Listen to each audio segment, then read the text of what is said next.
Hey guys, welcome back to another story time. This is probably one of the most interesting stories I could ever tell. This is the story I got arrested and ended up in prison. I'm not sure if it's like prison or jail when you just go to prison for 7 days while you're awaiting court or awaiting the lawyer, but I was in there for 7 days. Just a quick disclaimer, if you're in Brazil, never ever act off your anger. I was stupid to act off my anger. I was...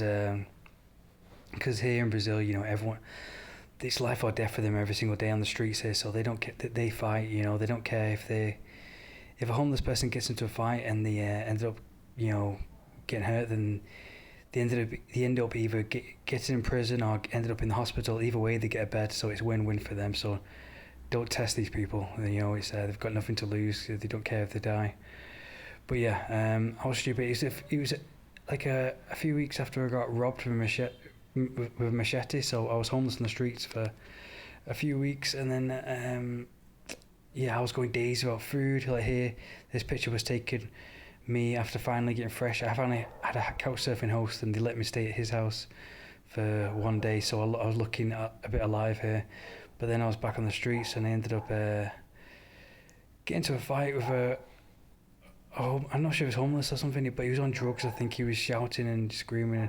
I was in the petrol station, and he was being racist towards me, saying "gringo this, gringo that." Oh yeah, they're all being really, really ignorant and everything. And I ended up just getting into an argument with him. But I think he was crazy on drugs. He was downtown as well. And this was before I discovered Ipanema or Leblon, so I didn't discover the nice places yet. And it's just the stress of it all, the noises and being homeless and being hungry. It all got to me, and ended up getting into a fight with him and punching him, tackling him to the ground. And some other Brazilians got me off him. But the police car was right next to us when it happened. I didn't realise it. So yeah, but the thing is, they don't mess around here. As soon as they arrested me, they took me to the police station and they put me in a dark hole.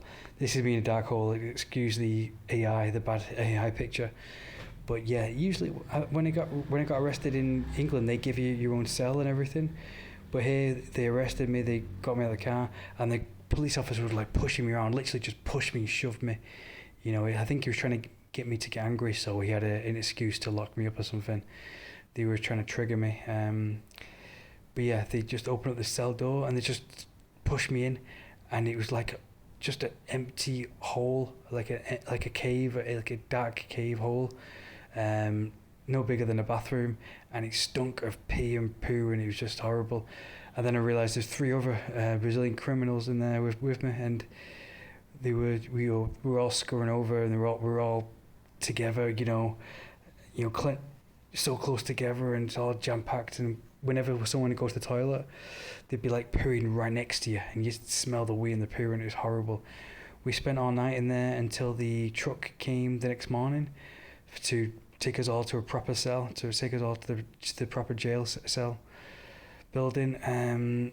But yeah, I'm lucky enough that another person that got arrested was an Italian guy, and he befriended me. He was speaking nice to me, because Italians are really cool towards white people these days, and but yeah, he was on my team, and he ended up being my translator, because I couldn't speak good Portuguese then.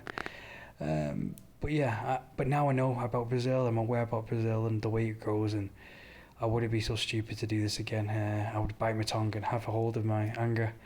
But the funny thing is, when the truck, we were all in this truck that took us to the jail cell, and we were all jam-packed. We were like cattle. It was like, animals and cattle, even worse than animals. And I remember we were all chained together by handcuffs, so none of us would run off. And we were in this truck just like that's shaking us from side to side. We were jam-packed, like I couldn't move at all. And this one Brazilian guy was like sweating on me. It was so hot, because I think it was the summertime in Brazil, and he was dripping sweat off me. Like I remember just feeling the sweat just drip on my face all the time. I was just clenching, just thinking, I just wish this would be over. I promised myself that time never ever to break the law, because it's just not worth it. It makes you appreciate freedom so much. But yeah, once we got to the real building, the real jail cell, prison, they had us all lined up, and they had us all crouched down like this, with our hands behind the head, and made us all get nude. So we would crouch down, nude, with our hands behind our head, all facing the wall, all in a big square. And then an officer would come around with a leather glove or an elastic glove, a rubber glove, sorry, and stick 2 fingers up our bum to make sure we weren't carrying anything. But yeah, good job the Italian guy translated that for me, because otherwise I would have been shocked, because I had no idea what was going on. But he was just checking to see if make sure we weren't smuggling anything in.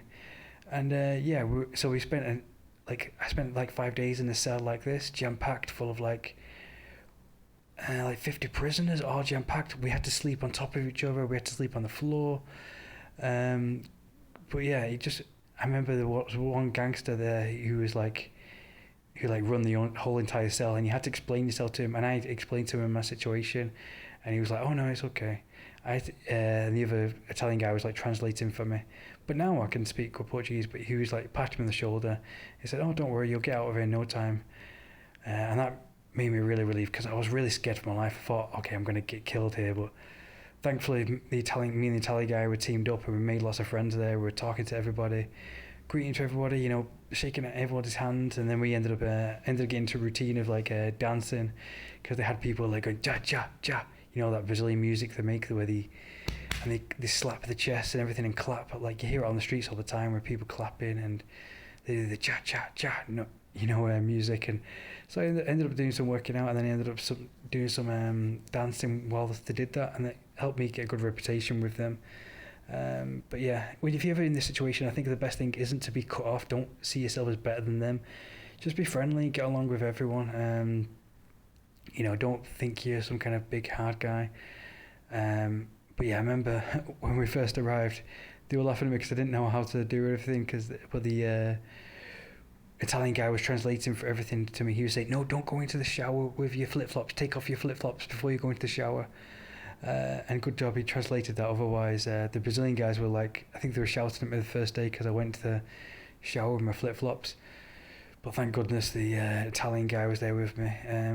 But yeah, after 5 days, we saw a lawyer, and the lawyer said, "Okay, don't." She was a really nice woman from Sao Paulo. She touched my shoulder, said, "Okay, don't get into any more fights." And I said, "Okay, I promise I won't." And she said, "Okay, you can go free." And it made me, when I was free again, I was so happy. It was just like breathing air and having ice cream. I was like talking to everybody. I was like so happy to be free. I was like, "Hey, how you doing?" It's like a drug when you be free again. You really appreciate freedom so much. But yeah, that's a good way to survive. And there's a picture of me being free and just really enjoying life. And it made me really appreciate freedom, even just breathing fresh air.